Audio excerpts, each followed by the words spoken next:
as it started to really overtake me, I said, okay, wow, this is beautiful, but am I still sober? Do I have to let that go, Because my sobriety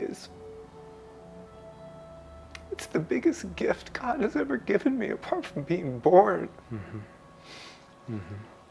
I know. To be released from that. I know. Welcome to Going Within, the podcast where I, David Naylor, and our guests dive deep, sharing our transformative journeys with psychedelic therapy and other awakening experiences. As the founder of Within, a psychedelic-assisted therapy clinic in Austin, Texas, I'm dedicated to helping others find profound healing and consciousness expansion using ketamine in a ceremonial approach. Join us as we explore the life-changing potential of going within and listening to inspiring stories of transformation from various life experiences and ceremonies. Thank you for honoring me with your presence and attention today, and I'm so grateful that you're here in all of your infinite wisdom. Now, let's go within. Luke Storey needs no introduction. However, he is a writer, meditation and metaphysics teacher, and lifestyle design expert who shares transformative principles of health, addiction recovery, and spirituality. He's the host of the top-rated Life Stylist Podcast, which he launched in 2016. His teachings combine primal health and ancient spiritual practices with the most cutting-edge natural healing and consciousness-expanding technologies. If y'all want to hear a podcast that goes so in depth about an incredible man, then you want to tune into this podcast. Luke. David. Tell us about this shirt you're wearing, Dare. Well, I had the sense that we were going to be talking, at least in some part, about psychedelics, and I love this message of this particular shirt, drink ayahuasca, remember everything, because it's so specifically true. Mm-hmm. And out of the many spiritual experiences I've had through psychedelics or otherwise, no other medicine has given me access to my past. And not only access to my past, but within the space of what could best be described perhaps as quantum travel. Mm-hmm. To be able to access the past and go in and rewrite it, right, and heal things that are so deeply entrenched in the subconscious and in the body, and to be able to go in and remember things. For example, one of the most meaningful memories that really informed my healing journey and also helped me really decipher what my sense of isolation and loneliness has been in my life was one particular night in an ayahuasca ceremony that would classically be determined a nada, meaning like no discernible psychoactive effect was experienced.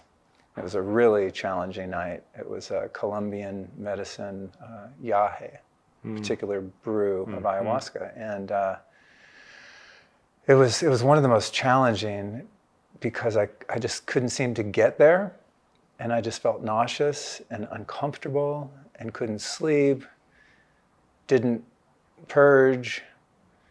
It just didn't land. So I'm on the mat waiting and waiting and waiting and waiting. Eventually, a few hours into the night, I dozed off for a few minutes and just kind of gave up. It's like, okay, I'm just going to surrender to this because it's not supposed to happen for me tonight. And I dozed off in kind of a little short daydream in the middle of the night, a night dream, and had this, a vision is even too strong, just kind of like a faint stream of thoughts, wherein I saw myself walking into this building through a door, and it was revealed that it was a hospital. And then I walked down a hall and walked through another door, and it was a hospital suite in which I was being born. And so there was my mom, and I come out of my mom, and there's a squad of nurses around my mom, and they take me and they put me on my mom's chest, and she's just ecstatic by my presence.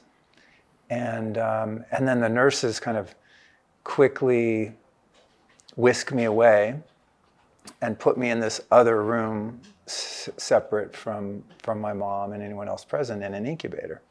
And that was kind of it. It wasn't like a traumatic memory. It was very matter of fact. Now, I knew that I had been in an incubator because my grandmother on my father's side used to tell me how cute I was the day I was born. They would come and visit me.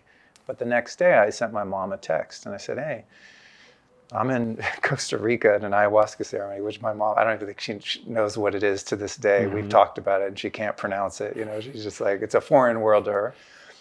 I said, I'm in this ceremony last night, and I described that series of events to her. And she said, wow, that's really interesting because that's exactly what happened when you were born. Mm-hmm. And that memory, even though it wasn't presented in a profound or meaningful or emotionally intense way, unlocked a massive key to my entire life and so many of the difficulties that I've experienced. And what the key was in its essence was a sense of abandonment and disconnection from the love and intimacy that an infant requires, and the love and intimacy that would inherently be present in a natural birth in the wild by some hunter-gatherer people. It's mm-hmm. like how we've evolved, right? Mm-hmm. Baby's born and there's nurturing, there's connection, there's breastfeeding, there's oxytocin, there's pheromones, there's all kinds of stuff happening. So I'm wrapped up and sterilized and completely cut off from that experience. Mm-hmm. And so it's not, as my shirt says, remember everything. I mean, I don't know that I would have ever been able to connect those dots without that experience, and also have that experience and that memory validated by someone in real time who's far removed from the experience. So my inability throughout childhood and my adulthood to experience and enjoy intimacy with other people, to have deep, heartfelt connections in romantic relationships and other platonic relationships, a feeling of isolation in the world, a feeling of, you could be in the most crowded city or at an event with tens of thousands of people and just feel separate and feel alone. And that led to an understanding of why, starting at a really early age, I sought out, drugs and became a drug addict. Yeah. Because it provided this sense of insulation and provided a false sense, I would say, of connection. Mm-hmm. It's the only way that I could access mm-hmm. a feeling of safety mm-hmm. and a feeling of not being alone. Mm-hmm. Right? So that's one example. I mean, there have been dozens of examples like that have unpacked the mysteries of what makes me tick, and not only unpack them, but help me to dissolve those patterns and live and experience my life in a different way. To learn how to connect with people, to learn that it's safe to connect with people. Well, some of them. Mm-hmm. Yeah. Oh. Once I became a person that was safe to connect with, I think I was able to resonate with and gravitate toward others with whom it was safe to connect. Mm-hmm. But out of all the experiences I've had, and I've worked with a lot of medicines in the past few years, I don't think any of them have been able to take me as deeply into my past and suppressed and repressed memories and given me the ability to go in and actually, in a way, unravel that history and change that history, or at least change the way it affects me in real time now.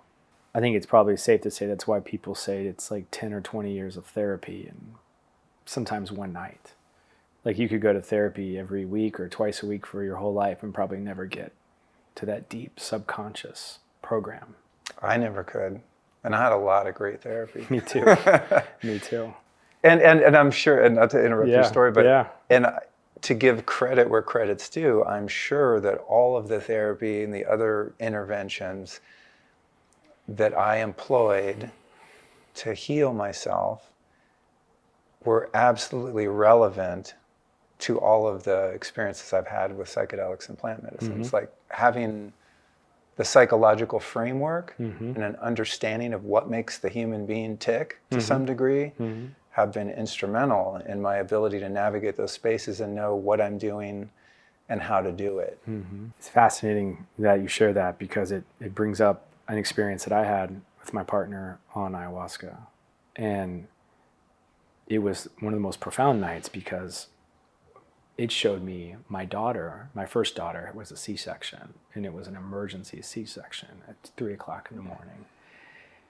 And it was showing me what she had went through as her mother in a nervous system state of shock, and then going into the incubator and feeling separate.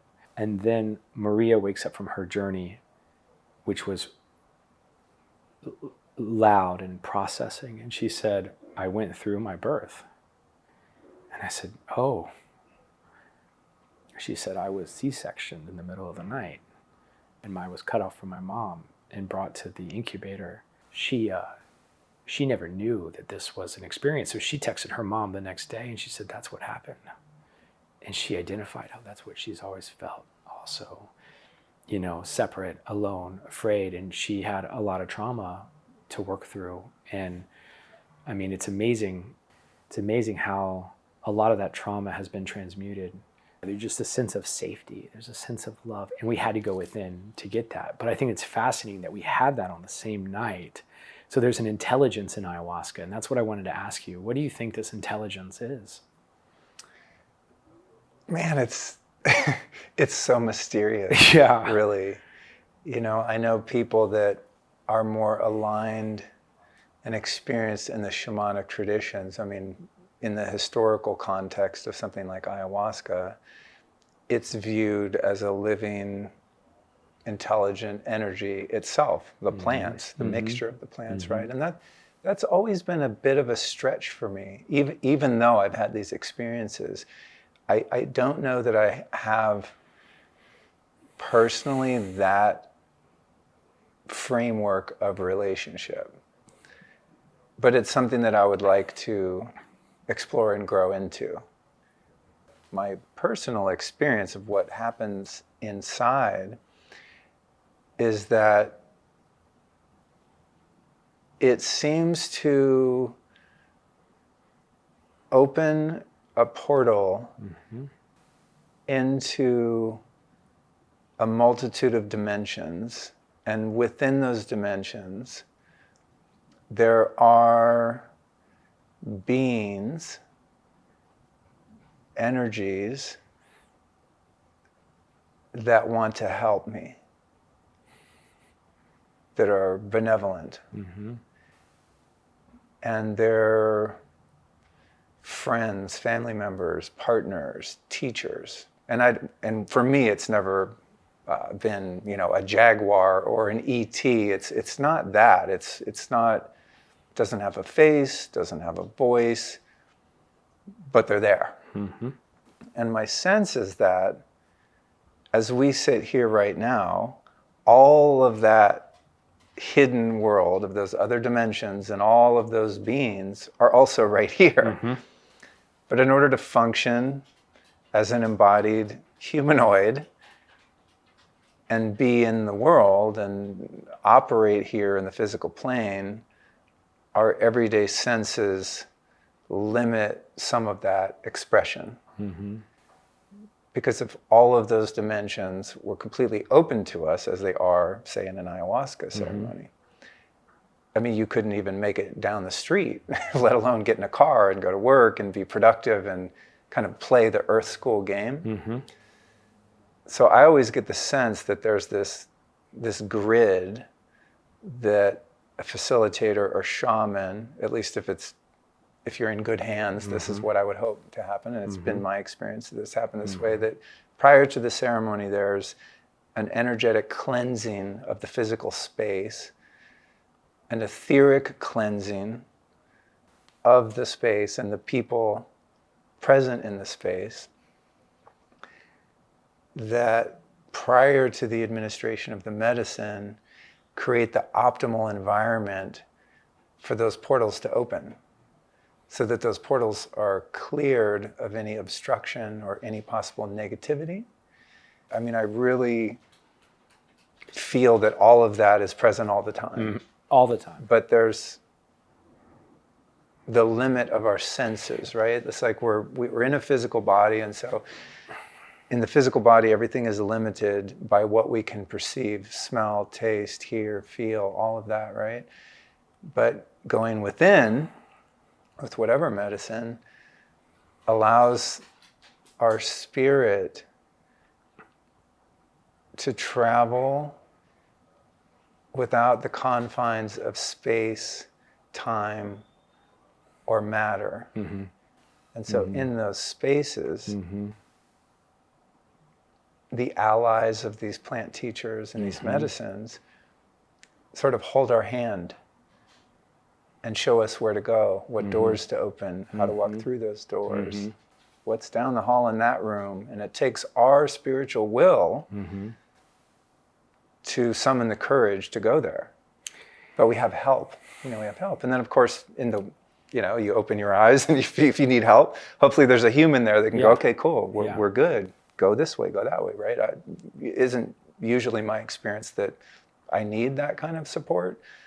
I feel that the support is coming from the consciousness of the plants and from my own higher self, or my soul's yearning to evolve and to become more fully whole and integrated, and it's absolutely fascinating. The terrain that is available to us in the realm of consciousness is truly infinite. Right. And the strangest thing, going back to the birth thing, to me the strangest thing is the experience of the reality of time in our lives being shown as it truly is. It's like I need a chalkboard to demonstrate, but we have a video, so I'll do my best. Okay, so the way I experience this timelessness and why the time travel through that quantum realm is possible. Okay, here you have, let's call it the beginning of time, here you have the end of time.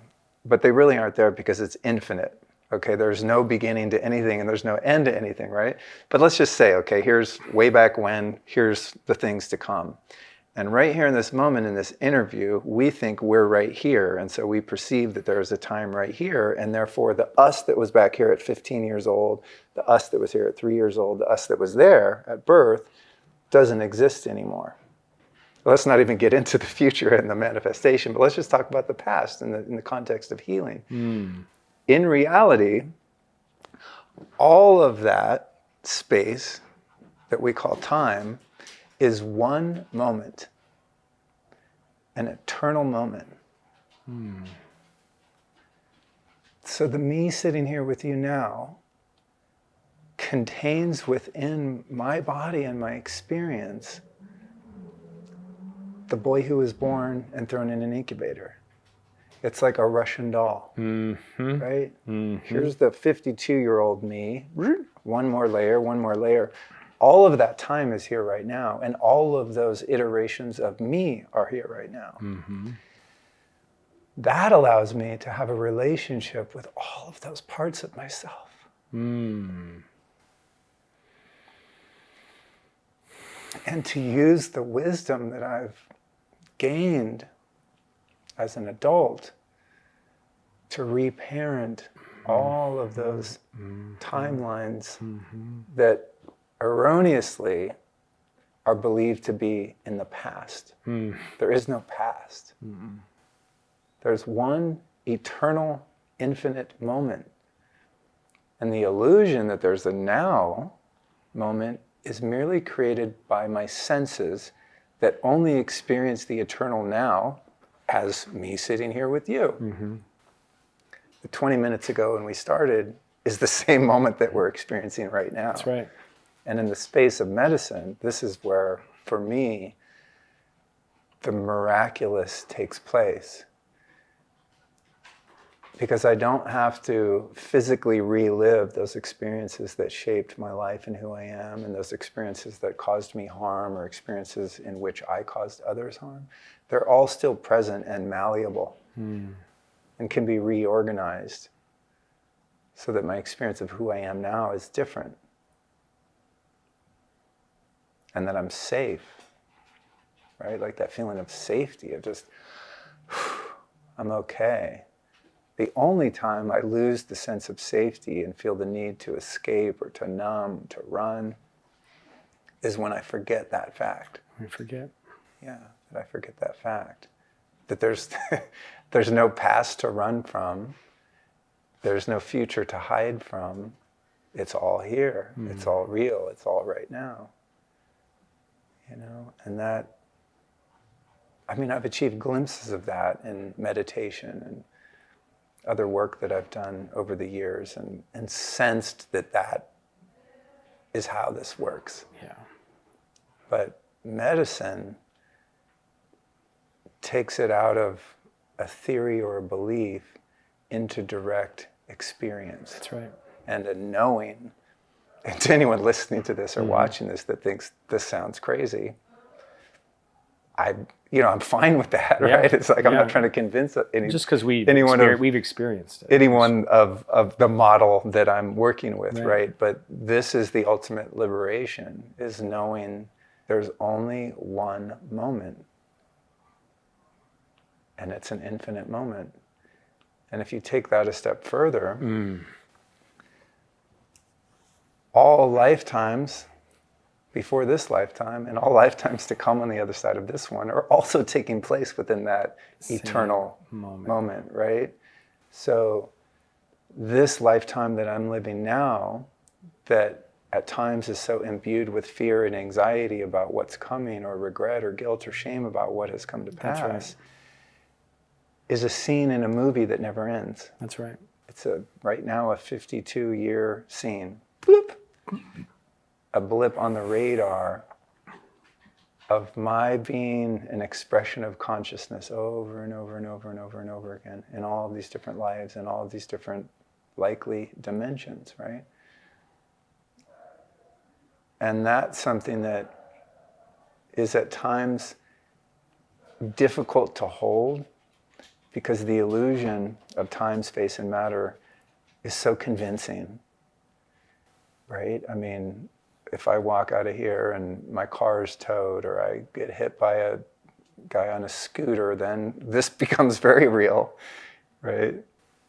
But if I were to zoom out just as far as you could zoom and just look at all of the lifetimes, it's just one long moment. Yeah.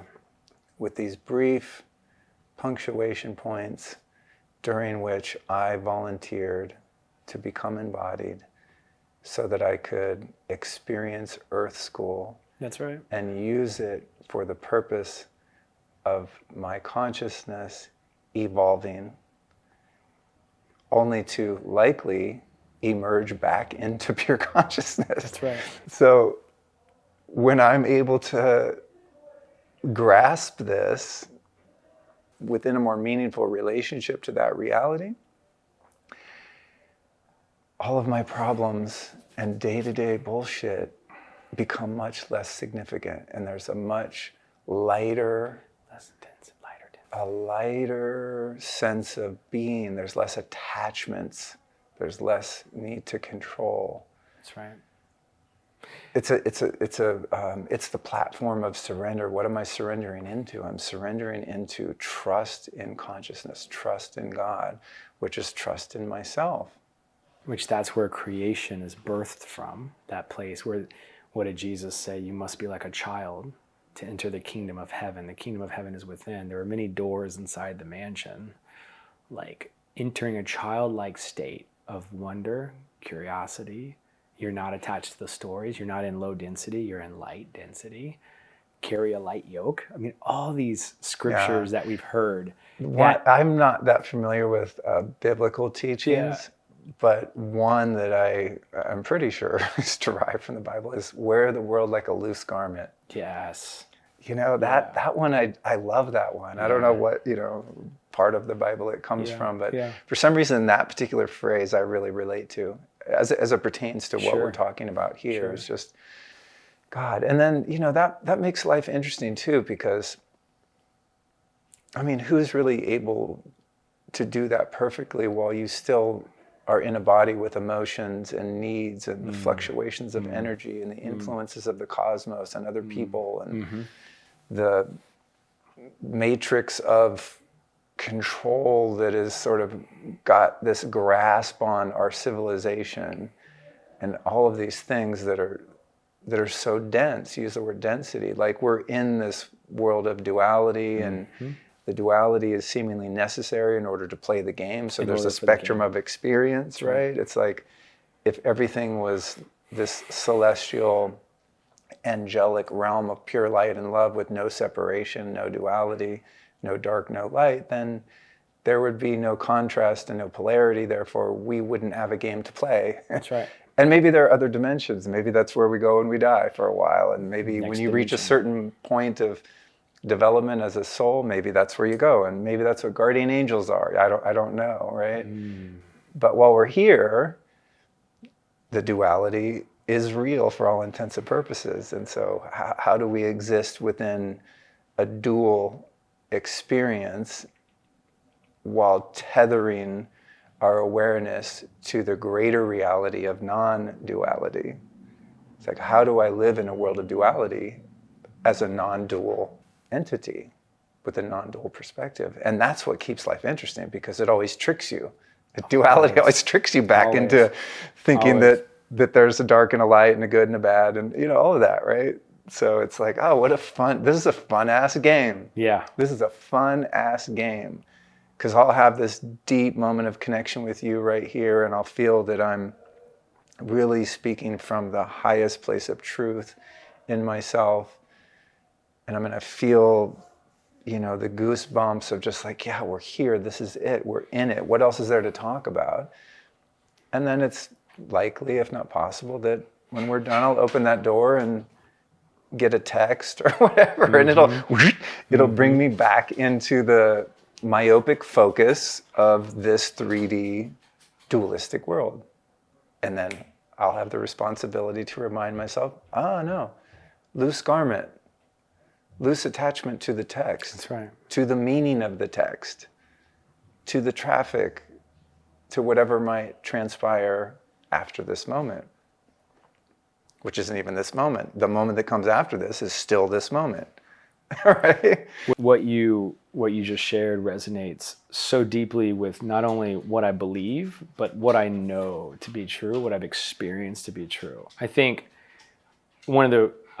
your story, and it's funny, your last name is Storey, but your story is so compelling and familiar because of the recovery and how that was like a lifeline for me for so many years and an anchor. And so was religion for a while. I took on to so many anchors that when it was time for, you said something, the yearning of my soul, there was a yearning, there was a knock. And it was about, close to 4 years ago.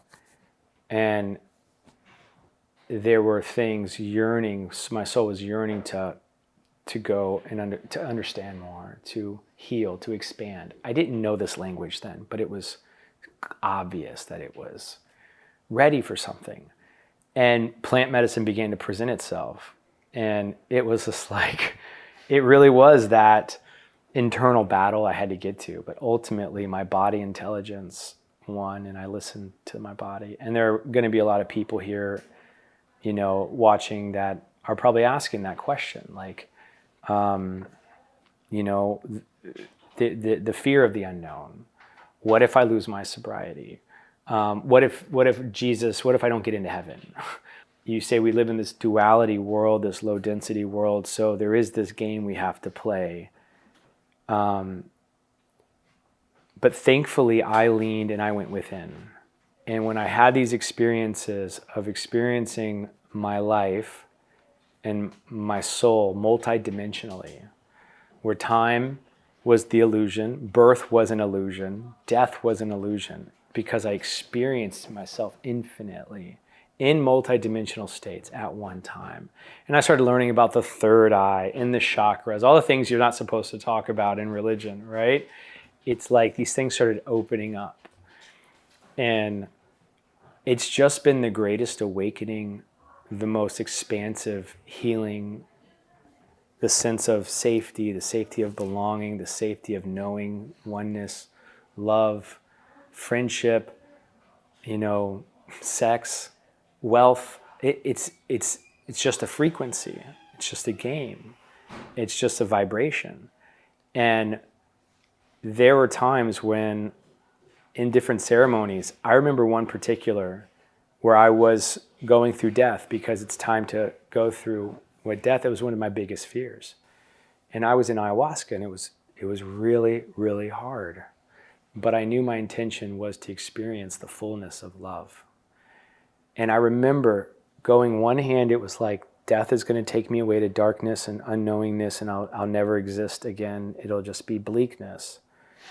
And then the other side was, God, I hope Jesus, you're real. I hope, God, you're real to save me. It was a God outside. So what it was really doing was deprogramming me. And then the body starts to heal naturally with the consciousness that I'm experiencing. The body just starts to heal. The screams, the cries, the laughter, the puking, whatever it's going through. I've lost 25 pounds naturally. I'm not doing I'm not anxious around people anymore. I'm not depressed cycles. I don't fall into those old eating patterns of filling myself up and thinking I need to go to rehab again for food or these food retreats. And it's just a lot of those patterns have shifted for me. And there's just a sense of, oh, I'm feeling a little heavy density right now. Maybe I need to just meditate or go swim in water or deep breaths or, oh, there's something I'm holding on to. The answers are within and I can just kind of feel in and, oh, okay. Like, I don't know, there's a sense of that all the answers, that I am the answer, that I am the medicine. I am the one. I am love. I am. There's nothing outside myself that I need. So I don't know if that resonates for you and if you found anything to be true around that. 1000%, all of that. Yeah, I'd like to just speak briefly to the addiction recovery piece. Talk about that. Because you and I share we do. I mean, we have so many much, identical things know. in common. It's crazy. I had a horse named Cookie once. You did? Yeah, growing up. And it was spotted white and black. And I have a dog named Cookie. There you go. One more thing. Yeah. When I first made the decision to go sit with ayahuasca, I was sober 22 years. And I was one of the lucky few in recovery that had hit a low enough bottom where I fully conceded to the program of recovery and was all in. Yeah, I mean, I can relate. Super into it. 12-step life, ride or die. And I'm so grateful for that. Me too. And when it's like you hear people say, oh, the medicine started speaking to me and started appearing. I mean, it was so weird the way it happened. I remember hearing maybe a few years before that there was this one guy in my recovery program and a peripheral circle of friends, and there were these rumors he went to Brazil and did ayahuasca. He's not sober anymore. So I was like, well, I'm not gonna, because I used to do a lot of acid and mushrooms when I was a kid, and that was definitely off the table, right? I mean, like, I'm not doing psychedelic. That's drugs, right? Because I always did those drugs with a bunch of other drugs. The other drugs. Yeah. So I started hearing about this guy. He had done ayahuasca and everyone's kind of judging him. And never for a moment did I think, oh, that sounds good, I'll do that. I was like, oh, he went out. I mean, I looked at that as like he relapsed, on a drug. Yep. Anyway, fast forward a few years, I'm hosting my podcast. I'm starting to interview a diverse range of experts in the realms of spirituality and personal development. And I start meeting people during these interviews and at different events at which I was speaking that were talking about ayahuasca. And so just being curious about all drugs, I'd ask them questions. And I started hearing stories of how people had recovered from addiction using plant medicines. And that was really a novel idea to me. and one that was very interesting, even though I was 20, 21 years sober and felt very secure in my sobriety. I just thought, how can that be? It's just a curiosity to me, right? In the paradigm of the model of the 12 steps, complete abstinence is the key, and that was the key for me. Once I was willing to quit all drugs, including cannabis, then I was able to get sober. And any other time I had attempted sobriety before that, if I did any drug, even if it wasn't, my quote, drug of choice, I would start doing all the drugs again. So complete abstinence worked for me. I thought, well, that's not abstinence. Anyway, I kept meeting people, and the idea just started to take hold within me that maybe there was something there for me, not because I was active in addiction, but despite my miraculous recovery and the great success I'd had in so many different areas of life, I was deeply wounded and dysfunctional in romantic relationships, sex, codependency. Yep. That part of my life, I could not heal. I could not figure it out. And it was extremely destructive to my well-being and the well-being of others with whom I engaged. But you had many, many years sober. Yeah. And so I didn't see ayahuasca as a potential for that. I just knew well, I got my shit together, but I would like to experience God in a more profound way, and I would like to have a more manageable life in these other areas. So anyway, long story short, I get a concrete invite to go to a retreat in Costa Rica, and it was an open invitation. It was free. I just have to cover my flight. So there were no barriers to entry except my fears around losing my sobriety date, the badge of honor that I had of being able to tell someone I'm X years sober, to take cakes at meetings and so on, right? More so than what people thought, it was my identity. Well, who am I going to be on the other side of this? Yeah. I didn't think I would start smoking crack and doing heroin again or something, because I just felt very free of those obsessions. It was more am I still going to be a sober person? And if not, what kind of person am I going to be? You're right. And it is a whole new language world paradigm. Yeah. So I interviewed this man who's a channel named Paul Selig. And he, whether you believe in this kind of thing or not, his presentation is very convincing. So during the interview, I said, Paul, I have no attachment to this idea, but if you feel it would be appropriate right now, could you ask your guides if it would be safe and advantageous for me to go and experience ayahuasca? And he tuned in for a moment and said, yeah, feels right. I'm getting a yes. He tunes in, and this is on one of my podcasts. I forget the episode. It's still out there. And he tunes in, and the essence of his guide's message, and when his guides speak through him, it's quite clear that it's not him and his persona doing the speaking. Let me just put it that way. And the message that he got from them was that it would be completely safe for me to do, that it could be beneficial, but if I elected not to do it, I would be fine too, basically, And I don't know, for some reason in that moment, he said that, the guide said that, combination of both. I was like, I'm in, I'm doing it. Booked the trip and was nervous. But by that time, I had enough trust in myself to know that my intentions were pure, and that I wasn't deluding myself or using this as an excuse to go escape or get a freebie or something like that, right? But the unknown still was scary. So anyway, go and sit in the first ceremony.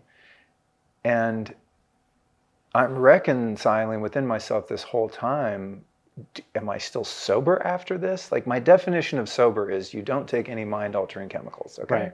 So I'm reconciling all of that. What does this mean? Do I have to let go of that? What do I tell my sponsor? Could I go back to a meeting? I can't talk about this, that kind of thing, right? Anyway, I'm really enjoying the beginning of the process of the ceremony. I'm feeling aligned, feeling very centered. And dude, one of the coolest moments of my life was after taking the first kind of primer cup of ayahuasca, having some hape, sitting just like this on my mat, and just feeling into it, waiting, feeling stone cold sober because the degree of presence that I was experiencing was very focused. It was just like, whoosh, like a deep meditation. They call for the second cup, have the second cup, go back to my mat, and I'm just sitting there, and I'm like a kid waiting for Christmas morning. I'm just like, what the fuck is about to happen? What's this gift that I've been guided to receive? And man, I will never forget sitting there 22 years sober. And that's a long time to not feel goofy at all on anything, right? Yeah. And I'm sitting there and I'm waiting just like for the slightest hint of different. And man, I can remember it now, just the texture of it, the flavor of it. It just starts to swirl and swirl and woof. And next thing you know, man, I am just in full send. And I remember being in that, and I was so happy. People around me were puking and crying. I'm laughing my ass off. I'm free. Yeah. I'm free. Soul is completely free. And the idea of, hanging on to this definition of myself as sober, not sober, just became silly, really.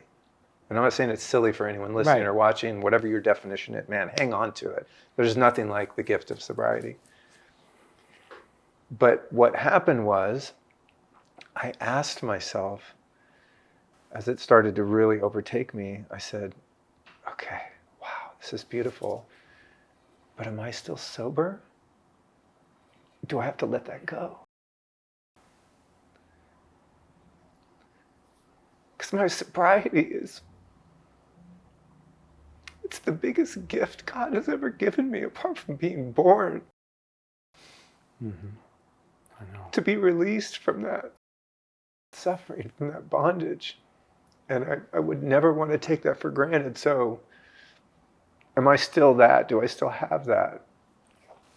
And this inner voice or the medicine or God said to me so clearly, not in a voice, but just an inner knowing, like it said, Luke, you've never been more sober in your entire life as you are in this moment.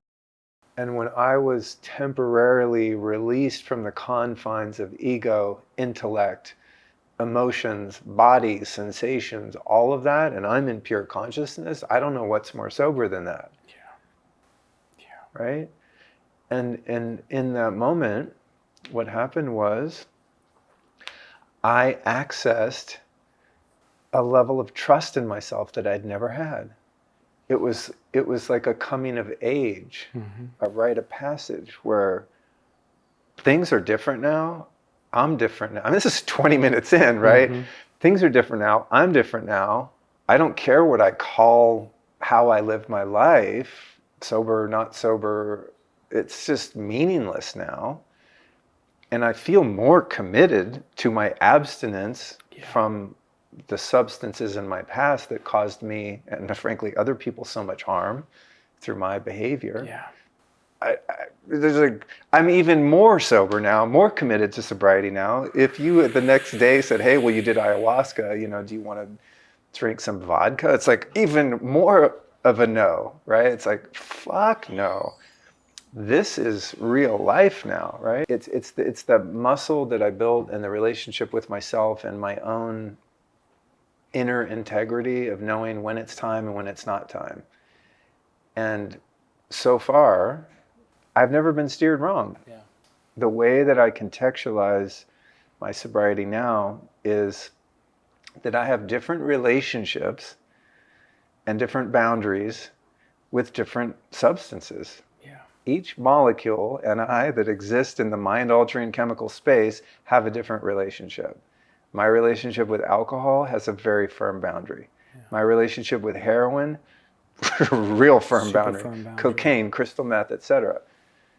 Ironically, I have a great relationship with the coca plant and use it every day in a non-isolated, non-chemical, non-extracted way. I use CBD. Every once in a while, I use a very tiny amount of THC. So I have relationships with all of these substances, and I feel very confident in my relationship with them. I feel very comfortable. They're allies, they're friends. I'm grateful for heroin. I'm grateful for alcohol, crack cocaine. Crack cocaine saved my life because it destroyed me, and it caused such a depth of shame and self-loathing in me that it sped up my getting sober, you know? Same. So it's like, I'm grateful for the whole experience, and I'm really grateful for the fact that I had the intuition and the courage to explore these realms that for some people in recovery could be scary, and for some people in recovery, probably a no-go based on their own Journey, where they're at. Yeah, their own journey and their own level of surrender and their own dedication and the security of their sobriety and their self-honesty, right? It's like I could delude myself into doing all kinds of things that would be inappropriate or harmful to me in my life, but I love my life and I love myself and I love the people in my life, like you and my wife and my friends and my family. It's like I am not doing anything to jeopardize that, but I'm also not going to deny or negate the very obvious benefits of my use of plant medicines and psychedelics. And when I've been called on this, which I have a couple times, once by my dad, actually recently by my mom, and they said, hey man, kind of like, it's your life, but we see you on social media and your podcast and you're doing a bunch of drugs. What's the deal? And I don't need to defend myself, but just to assuage their concerns. And I don't want them to worry or suffer because they don't understand how I'm living my life. I've said to them, listen, if you look at, with complete objectivity, every measurable metric of my life externally, I've never, ever been doing better than I am right now. Right. My relationship, my wife, my marriage, my friendships, my finances, my business, the home I live in, the car I drive, my lifestyle, my physical health, my mental health, my emotional health. Every measurable aspect of my life has only improved, and in some cases improved unexplainably and exponentially since the day I took ayahuasca in 2017. Same. And that's not a defense, it's not a rationalization, it's an objective fact. Yep. If I relapsed and changed the relationship with the other substances with which I had so much trouble before, you would look at my life objectively and likely see something very different. I would lose my relationship, I would lose my home, I would burn my career to the ground, I would end up at best wandering the streets with a sunburn and fucking dreadlocks and feces in my pants, and who knows where that would go. I know where it goes when I'm addicted. And I don't delude myself that it would be any different this time. And that, my friend, is what keeps me on the straight and narrow.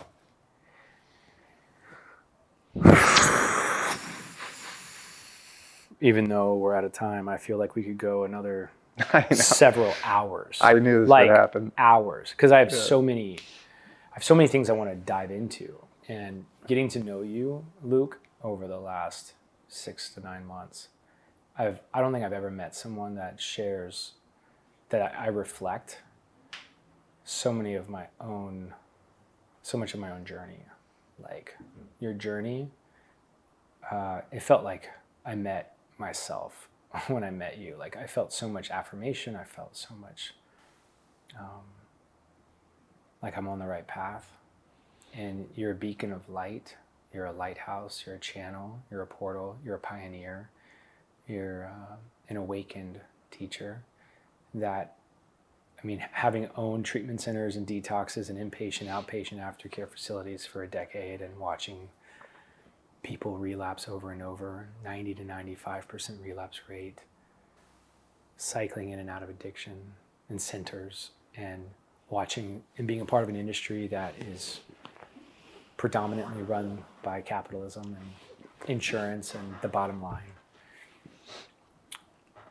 There are so many people reaching out asking about plant medicine, and because something just hasn't been working in the current healthcare model. And you see it also in a lot of friends of mine that are Mormons and in religion. That's not been working either, and they're coming out. I think what's happening collectively is I think there's like an uprising of consciousness in all these different types of sectors, whether it's recovery, religion, personal development. The souls are yearning for more. Our collective is yearning for more because we know something has not been working. So I just want to say thank you for being an early awakener and pioneer and coming out and having your courage, coming out, sharing your truth, sharing your light, sharing your love, sharing like your experiences, because it's causing a major ripple for our collective. And just so grateful to know you and to know that. You too, brother. Yeah. You too. Yeah. Thank you so much. I mean, that's the beauty about the nature of consciousness, right? Yeah. Is if we want to see a better world manifest. What does Gandhi say? Start with yourself. Yeah. It's like, be the change you want to see made. It's so true. And that you will be judged and you will be laughed at and you will be hated. I mean, it's the ultimate message. It's so counterintuitive, right? It's like, say I look outside on the street and there's graffiti all over the buildings. I would think, man, I need to go out and clean up this graffiti or arrest those kids that are spraying their graffiti. No, I work within on my consciousness and I share my light and my consciousness by simply being who and what I am. Yeah. And that rising tide rises those ships. The tide rises this tide around us. It's like if you have a holy temple right here, the consciousness which you do, which we're sitting in, you know, the consciousness of this temple is what's going to stop the graffiti, not fighting against it, right? It's not the resistance to it, the opposition to it. That's right. It's the elevation of consciousness. Everything in culture, everything in society is downstream from consciousness. It's all downstream. We're lucky to have podcasts and books and your voice and your presence, because a lot of people I see it every day, walking in here asking questions and they're curious about how they too can deprogram from all the stories and unlock what we have been able to unlock. And I can tell you, I have the juiciest, most joyous, most loving, present life I've ever had. And yeah, I sit with plant medicine. You know, sometimes once a month I'll sit in. If I'm called to a ceremony, and for me it's such a sacred journey, and I still get nervous before I sit because I know that default mode network is going to go to sleep, and then it might be a little bit hard to let go, but once I do, what do you say? You're off. Yeah. And it's like the experience of expansion and healing begins to happen organically, naturally. Psychedelics scare the shit out of me, David. Yeah. And I'm so glad that they do. Yeah. Because it keeps me in check. That same. I don't take it lightly. Either, it's not a game. It's not. It's not something to be flirted with. Nope. It's serious fucking work and serious business. Yeah. That's one thing I forgot to say actually during this conversation is, you know, it's the discernment and intentionality, the attention to the integration of what's learned. As much as I just kind of as a joke wore my ayahuasca shirt today, I was like, I don't know if I even should wear that shirt. I don't want to be promoting that everyone needs to do this. And I will say here patently and clearly, I don't think this is for everyone. And if you feel that it's for you, it's so important to do so mindfully, because these realms are not for the faint at heart, and what you can find there and discover about yourself and the things that can be felt take a lot of courage, and one must be prudent. Yes. You know, I love the word prudence. Yeah. It means rational concern without worry. I agree. Yeah. Another way of saying discernment. Not maybe, to worry, right? but just real concern. And prudence is a principle of the 12 steps. That's where I learned it. Yeah. We could probably write books on all the benefits that it's brought to our life. Yeah. But if there's one thing, we'll end on this. If there's one thing that I could take away, is that I have all the answers are all right here. And all I have to do is know that I'm safe, create safety, that I am one with consciousness, I am one with God, and everything is right here. There's no more reaching, there's no more trying to fit in, there's no more trying to get something to feel different. And that these cells are filled with love.